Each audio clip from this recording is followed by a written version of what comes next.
homeworks 4 and 5 due Friday. Hopefully that's going well for everyone. I should be here on campus today until about 4 p.m. if you have questions. I have some advising meetings scattered throughout the afternoon, but you're welcome to stop by. Or Friday, I will also be around, probably, maybe not until 4 p.m., but probably at least until 3 p.m. on Friday. And again, I may have some advising meetings scattered throughout that day, but if I'm here, my door's open, you're welcome to stop in. So, all right. So today we're going to talk about unsymmetric beam bending. So this occurs if you have a beam that has a non-symmetric cross-section, right? So previously we looked at a beam with a skewed loading, which causes bending about or the y and the z axes, right? Biaxial bending. And so now we're going to consider a beam cross-section that's not symmetrical, and it could have a moment about the y or the z axes or both. So to start this process, we're going to consider the scenario here where we just have a generic unsymmetrical beam section, and we're going to assume that the loading will generate these two moments, mz and my.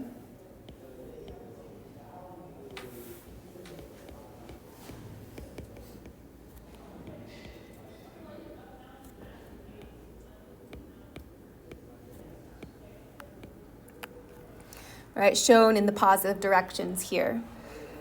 And so we're going to consider the positive quadrant, or the positive portion of the YZ cross-section. We're also going to assume that plane sections remain plane. So, and just for completion's sake, right, that would be your Y and Z directions. All right, so if we assume plane sections remain plane, that means that the normal strain in the longitudinal direction is linear and continuous in the cross-section.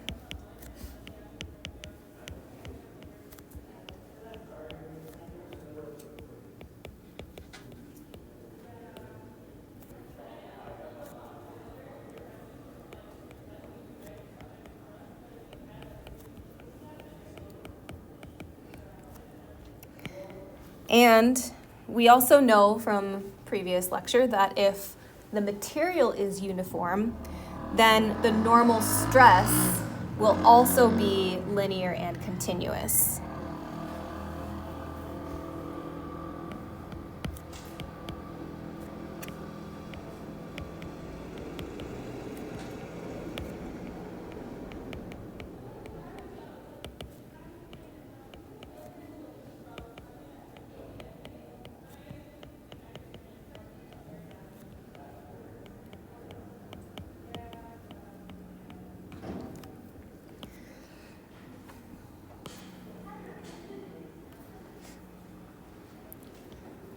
All right, so we're going to assume a generic expression to represent the normal stress in terms of any position within the cross-section defined by coordinate yz.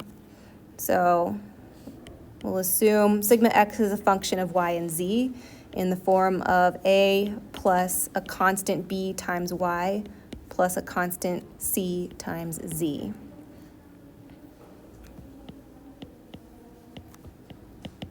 So these constants we are going to solve for in terms of the geometry, or I guess the coordinates b and, let's see.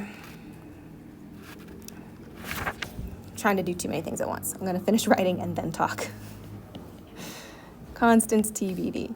All right, so the constants we're going to solve for. And when we solve for those constants, they will be in terms of the geometry, specifically the moments of inertia and a characteristic that will be introduced in this lecture called the product moment of inertia, and also in terms of the moments my and mz. So we'll find those constants and y and z represent coordinates.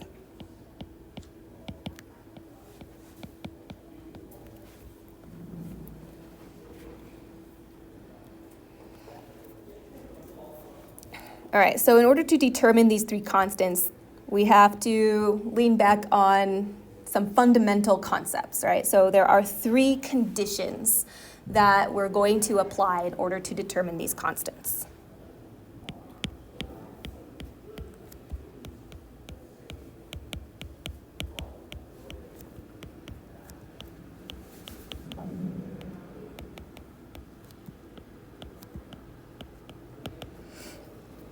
So the first one is the condition that under pure bending, there is no net axial force, right? We've used this one before. And that looks like, in mathematical equation language, this.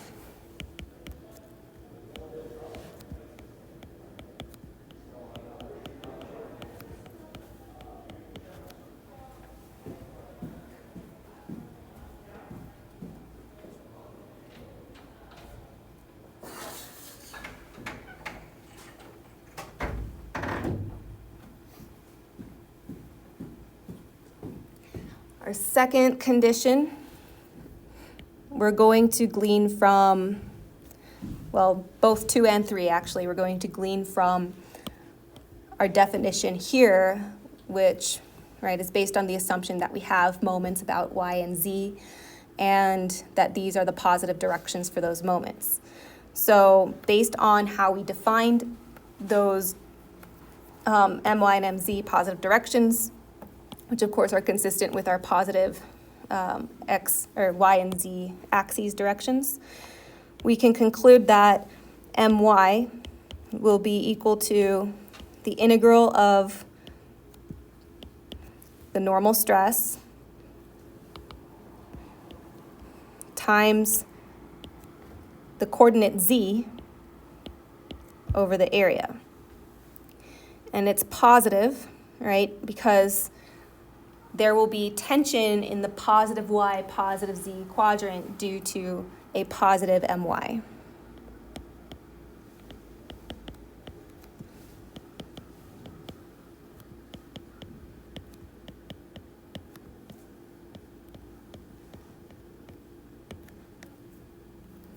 Is that the area of the y facing face?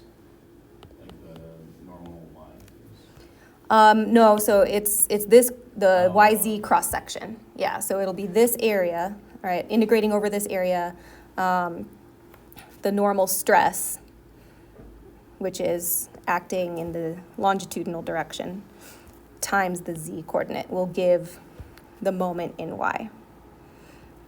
Right, so this portion, or what, this is your force, right, the integral over the area of the stress. And then this z coordinate provides the moment arm to get the equation for moment.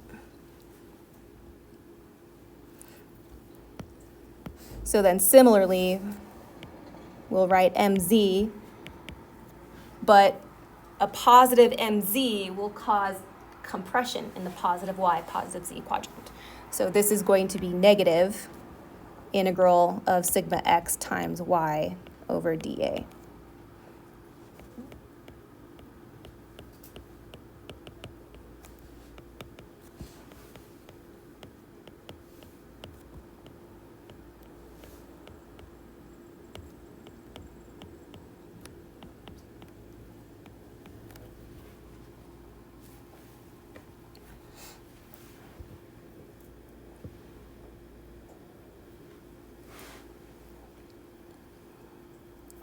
So in addition to those three conditions, we will also be applying the standard assumption that the moments will act through the centroid. So that's consistent with how it was drawn on our sketch.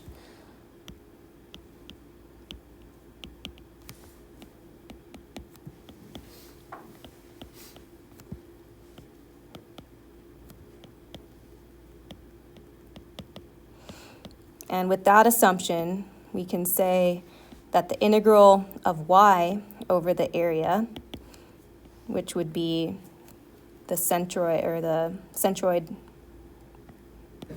y bar times the area is equal to 0. And similarly, the integral of z over the area, or z bar times a, is equal to 0.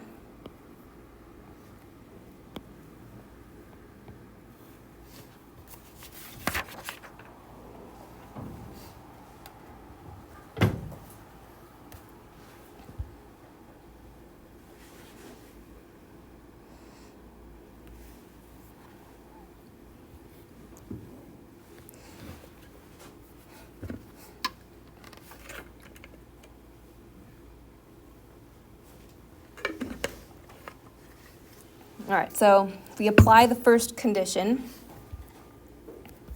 oops.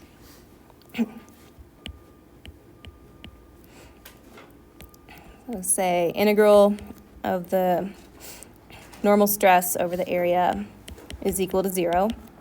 We'll plug in our assumed equation format for sigma.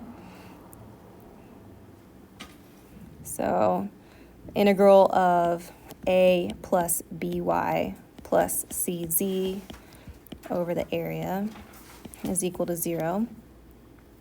Based on our assumption that we just determined, right, the integral of y dA and the integral of z dA are equal to 0. So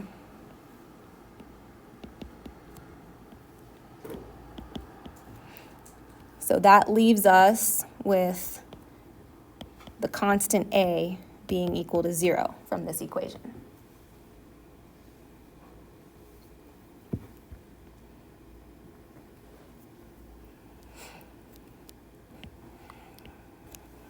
Then we'll apply the second and third conditions to solve for b and c. So we'll take the second one, my is equal to the integral of our now shortened expression for sigma x, so it'll be just by plus cz times z over the area. So that's equal to, b is a constant, we can bring that out front, b times the integral of yz dA plus c times the integral of z squared dA.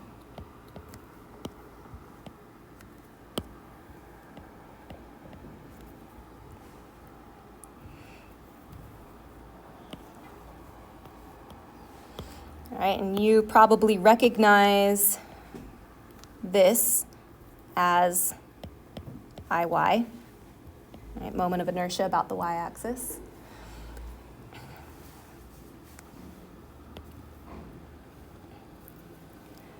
We'll come back to that. From the third condition, we have mz is equal to negative integral of by plus cz times y dA.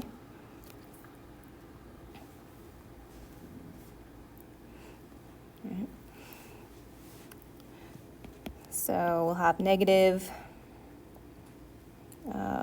b times the integral of y squared over the area minus c times the integral of yz dA.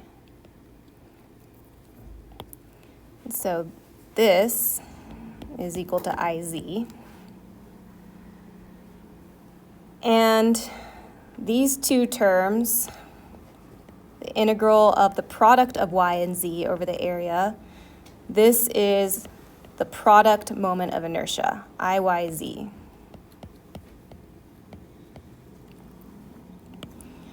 So we'll further define that later, but for now, we'll just make a note. Well, first I'm going to, simplify these. Oh no, I'll go ahead and make the note, and then we'll simplify those things. All right, so I'll just make a note that IYZ is the product moment of inertia.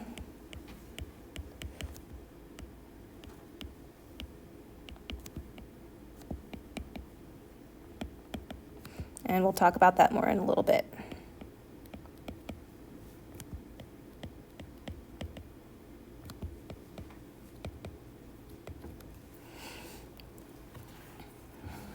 So from 2 and 3, I'm just going to take these and simplify them a little bit. So I'll go ahead and do that over here, I guess. We have the room. So my is equal to BIYZ. Yeah, I thought I would have room. I'll just go ahead and write them down below. I have plenty of space below. All right. So my is equal to BIYZ plus C times IY. And MZ is equal to negative BIZ minus C IYZ.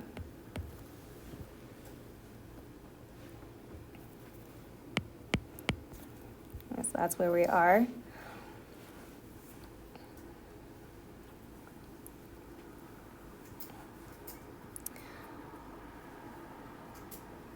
All right, so from these two equations, all right, we can solve for the two unknowns, B and C, those constants, in terms of the IY, IZ, IYZ, MY, and MZ.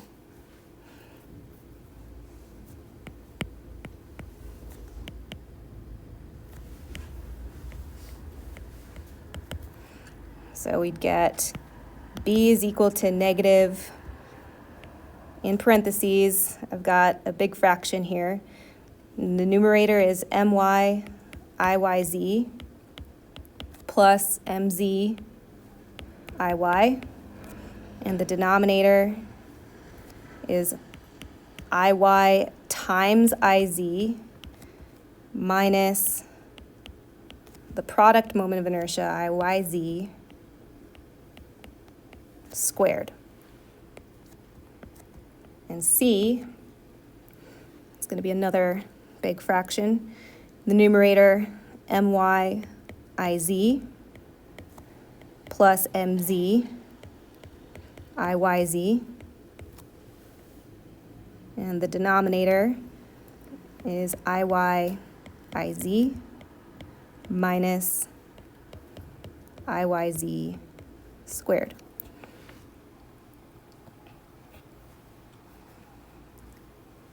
So the product moment of inertia should not be confused with the products of the moments of inertia, right? So these two terms are not the same.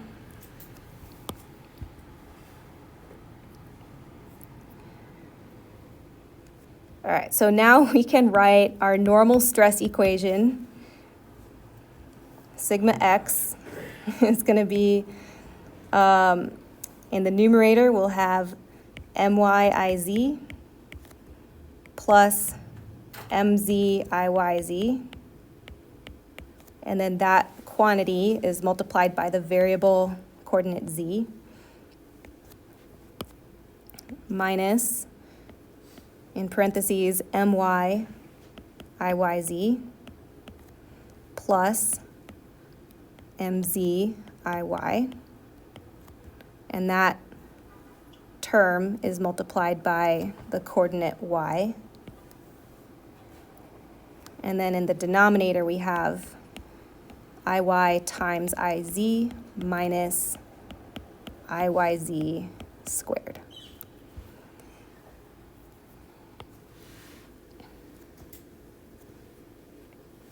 So these are variable coordinates.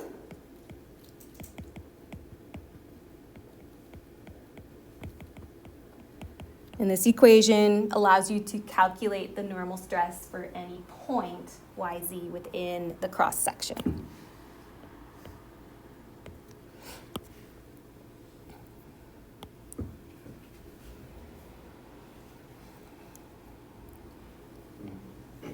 All right, questions so far? Okay. Or if B and C were those just from doing a system of equations of the MY and MZ equations we had above? Right, exactly. Yeah, so using those equations and just rewriting them in terms of B and C. Yeah, or solving for B and C, I guess.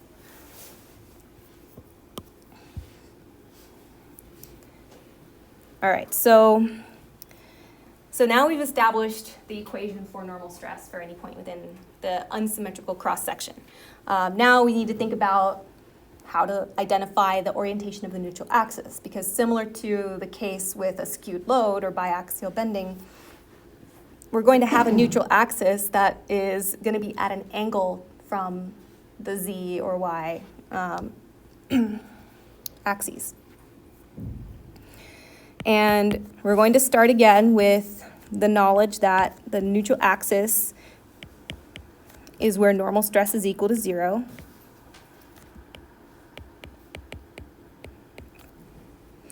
All right, so setting the above equation equal to 0, we can say, let's see, how do I want to do this? All right, so over here, I'll draw a little sketch.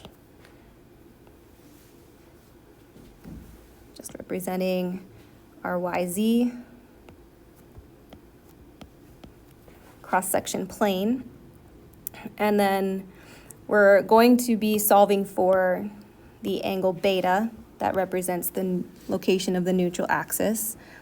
So say if beta is oriented like this, or the neutral axis, I should say, that would be a positive beta.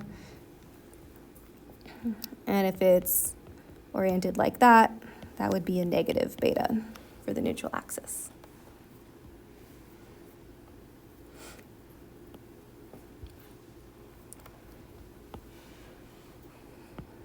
So say tangent of beta is equal to the slope of the neutral axis, which would be under the condition of normal stress being 0 in the numerator MYIZ plus MZIYZ, and then in the denominator MYIYZ plus MZIY.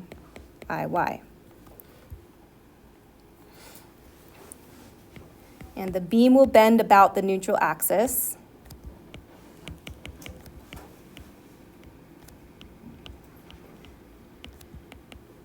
As usual, causing tension on one side of that line and compression on the other.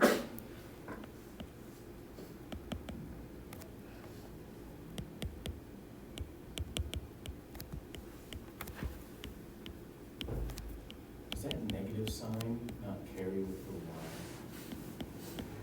Y? Which one?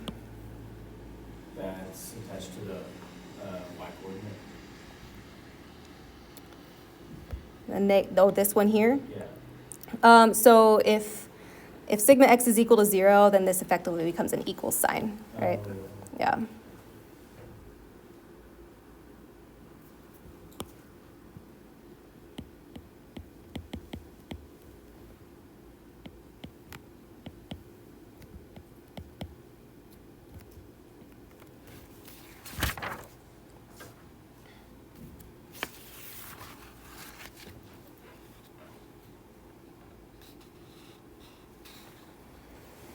Okay, I'm sorry, real quick. The Sure. Y, the top, the numerator is actually the one that's attached to the Z variable?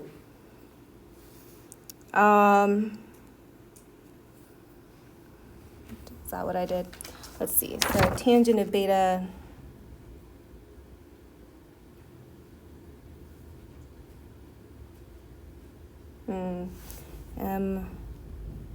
MYIZ. Right. So if Y over Z, right, if you rearrange this, if you make this an equal sign, and then, right, move Z over here and move this over here, right? That's what I did, yeah.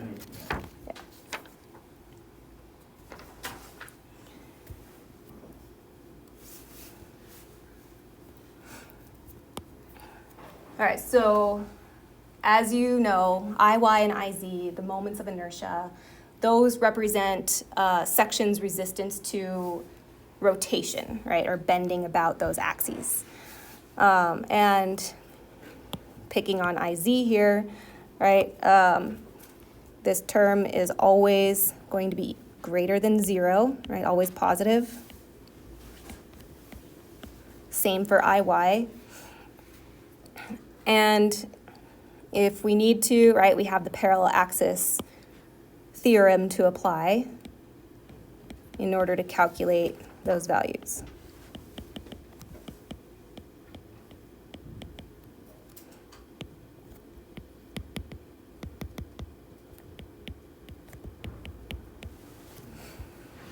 All right, so IYZ is a different creature.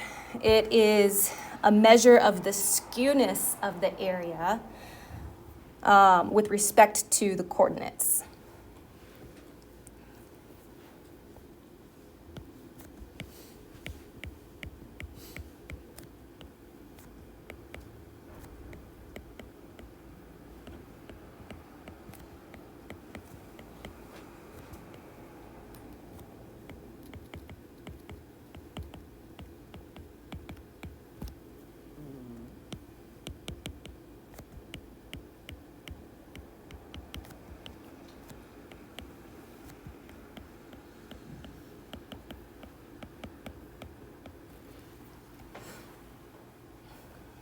And as I mentioned before, it is not IY times IZ.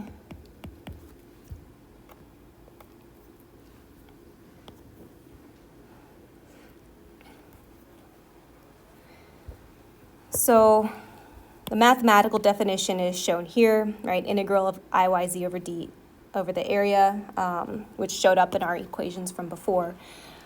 And I'm going to go ahead and add underneath this, right, a little more detail to that. So if we want to find the product moment of inertia by first finding axes for which IYZ bar is equal to 0 for a given segment, then it might be easier to use this expression. So you can write it as IYZ bar plus the area times dy dz. So this is the parallel axis equivalent for product moment of inertia, where dy and dz specifically represent the y and z distances from the centroid of the segment to the centroid of the entire section. And that order is important because unlike the parallel axis theorem for product moment of inertia, you square the same value, right? Here, sign matters, right? So if one of these terms is negative, you can end up with a net negative product moment of inertia. And, you know, of course, if they're both negative or both positive, you'll have a positive product moment of inertia. So we'll look at that in an example as well, but it's important to remember that order, that it's the distance from the centroid of the segment to the centroid of the section.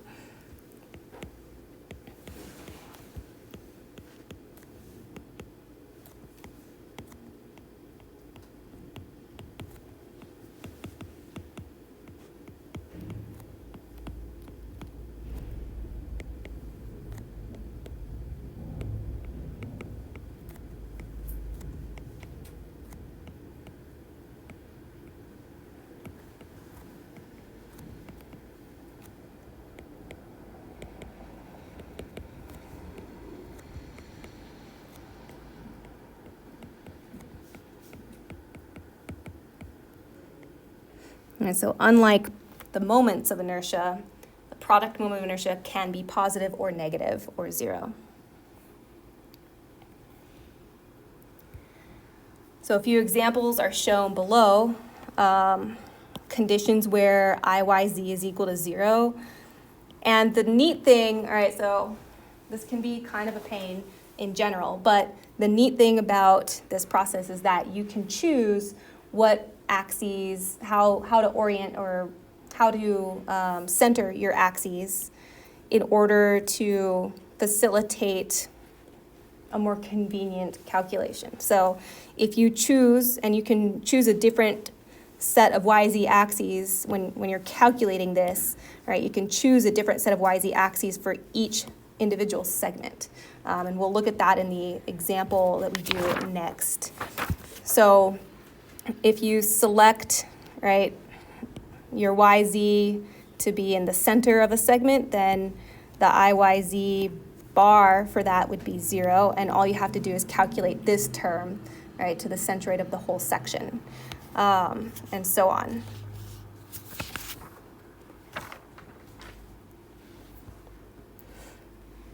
All right, questions so far?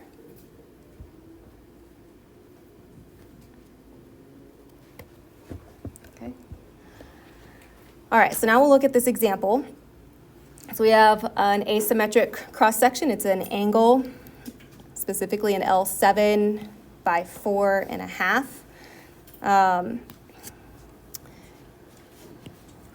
The loading generates a moment about Z of 18,000 pound-inches, but no moment about Y. We're assuming that the moment will act through the centroid.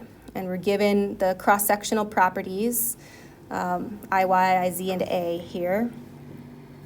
So, right, in general, our YZ is shown, or this cross-section is shown for a YZ, right, like that. We're going to be placing those axes in different locations throughout this solution. So, our goal is to find the location of the neutral axis and then identify the largest tensile and compressive bending stresses and where they occur in the cross-section. And then we're going to plot the stress distribution at the cross-section. Actually, this last part is already done. I'm just going to talk about it. So, all right, so first we got to find, in order to find the neutral axis, we have to find the product moment of inertia. So we're going to divide this into two segments, right? Shown here and here by the shaded regions.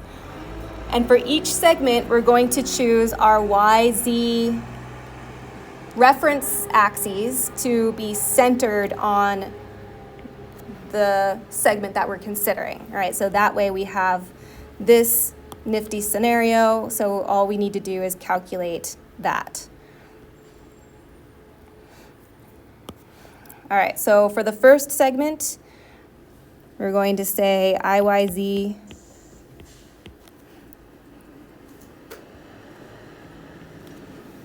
is equal to, let's see, yeah, so I'll add that. So it'll be IYZ bar, and I'll call that 1 for the first segment.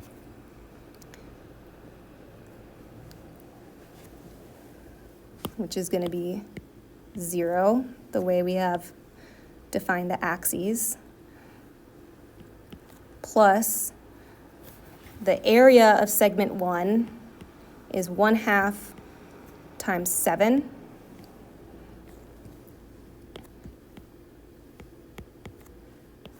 All right, and then we have to multiply it by dz and dy. So dz is going to be the distance from the centroid of this segment to the centroid of the cross-section. And in the problem statement, the location of the centroid was provided here. I didn't point it out earlier, but I'll note it here that this is the centroid. So our dz, since we're moving in the negative z direction from the centroid of the segment to the centroid of the section, it's going to be negative, and I'm just going to take this value here, the 0.917, and then I'm going to add back half of the leg thickness, all right, to get that value. So I'll just note here that that's t over 2. And so this whole term is dz1, and we're moving in the negative z direction. And then the last term is going to be dy1. So since we are given this 2.42 distance from the top to the centroid, and we are moving in the positive y direction to get from the centroid of this segment to the centroid of the section. All right, the location from the top to the centroid of the segment would be 3.5. So let's see. Yep. I'll just say 7 over 2 minus 2.42.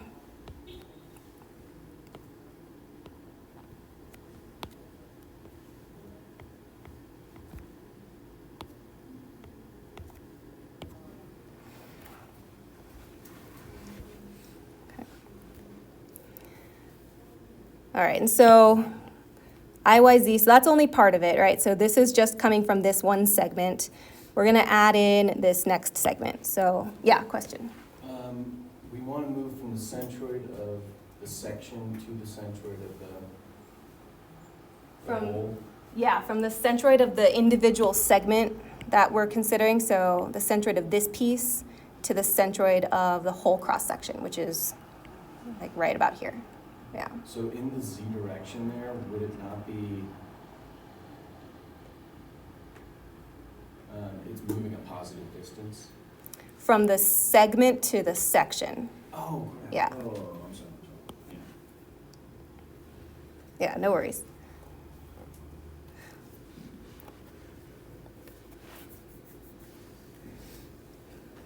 All right, so now we'll focus on the second segment. And since I cut that one off, right, at the edge of the other one here, in other words, I'm not taking it all the way to the edge of the segment or the whole cross-section. We'll just keep that in mind. I'll note on here that this distance is 1/2. All right, so now we're centering our y2, z2 reference axes at the centroid of this top leg. So I'm going to add to that IYZ. We're going to have 0, and that's going to be from IYZ bar of segment 2 plus area 2, which is going to be 1/2 times 4 minus 1/2.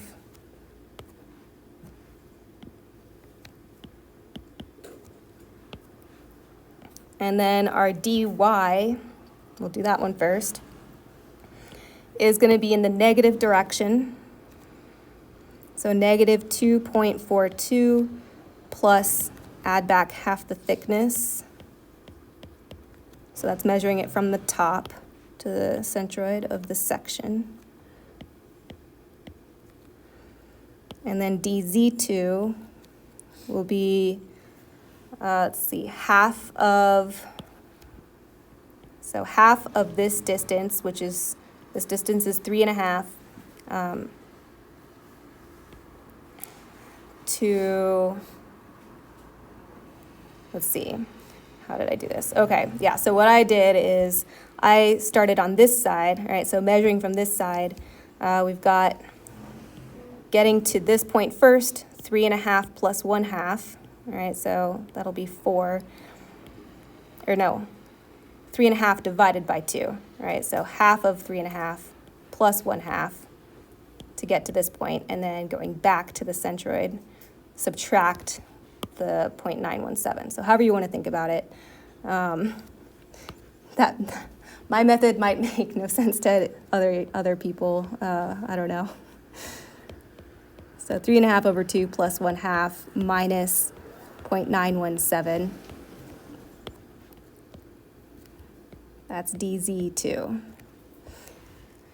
And that should end up being in the positive direction. All right, and that seems about right because, yeah, that should be a positive value. So, crunching those numbers, we'd get IYZ is equal to negative 7.60 inches to the fourth.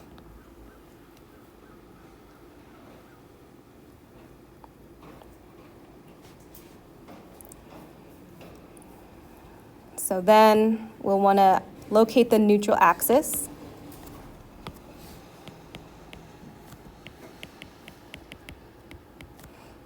So tangent of beta being equal to y over z is myIz plus mzIyz divided by myIyz plus mziy. Since my is equal to 0, these terms will be 0. So we'll just plug in our values for everything else. So we've got 18, and that's in kip inches.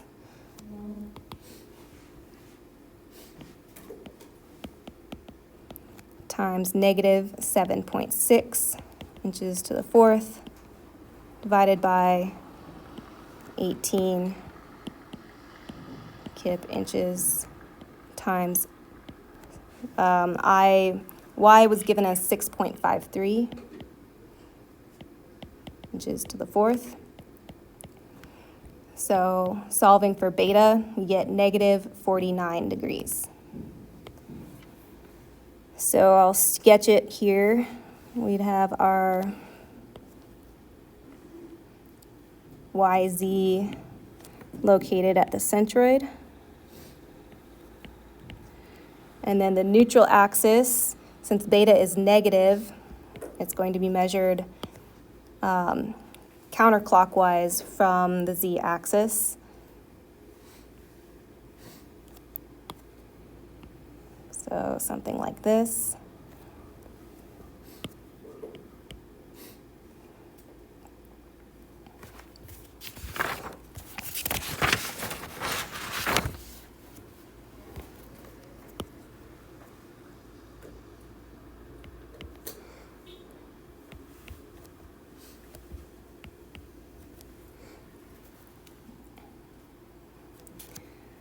And so from a positive moment mz, all right, we'd have tension on the lower side, lower right, and compression on the top left.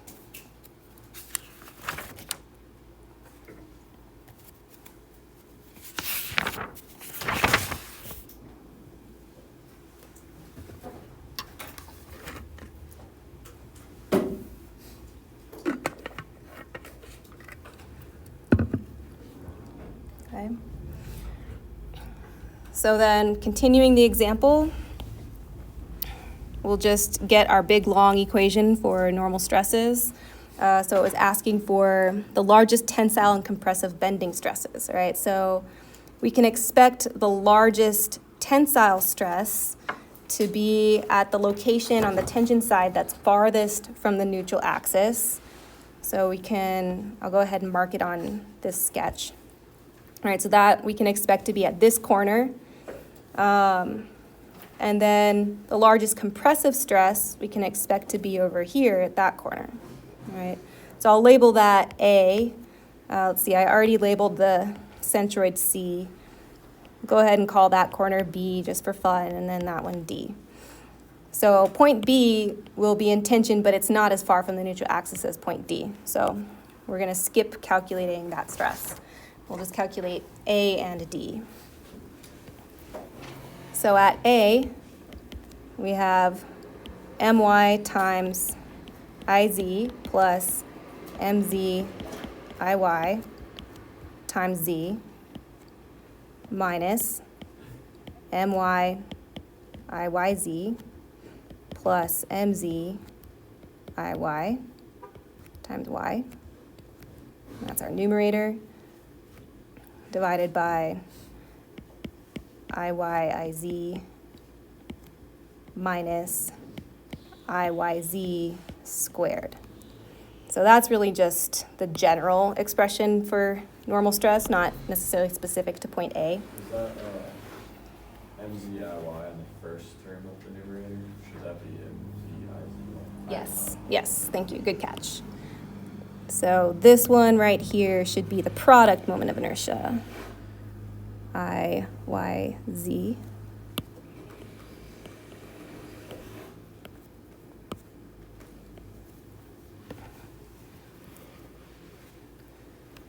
All right, so I'll plug in numbers, and I won't rewrite this whole expression again.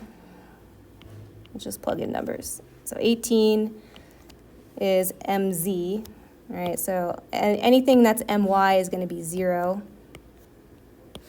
So we just got mz times IYZ, so negative 7.6. And then z is our distance, our z distance from the centroid to point A, since that's what we're calculating the stress for. And that was given. That was the 0.917, and it's in the positive direction. Minus mz times IY, which is 6.53. And the y distance to point A from the centroid is 2.42. And then in the denominator, we have 6.53 times IZ, which is given as 26.7, minus our negative 7.6 squared. So the units, right, a quick gut check, the units in the denominator would be inches to the 8th. All right, and then we have kip inch, inches to the 4th, and inches in the numerator. So whatever that kip inch to the 6th in the numerator. I don't think I've seen another application that has these kinds of units. All right, so this comes out to be negative 3.52 KSI, and that would be in compression as expected. And I know we're out of time here, so I'll just say for sigma xd, all right, maximum tension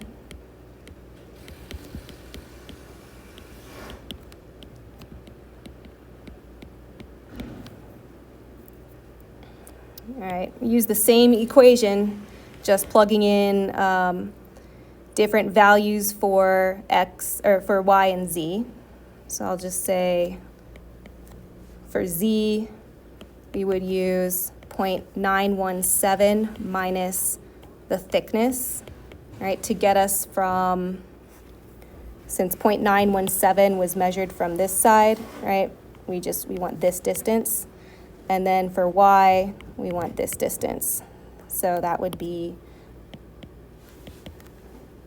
negative 7 plus 2.42. And then plugging those values into the equation, we would get 4.13 KSI in tension.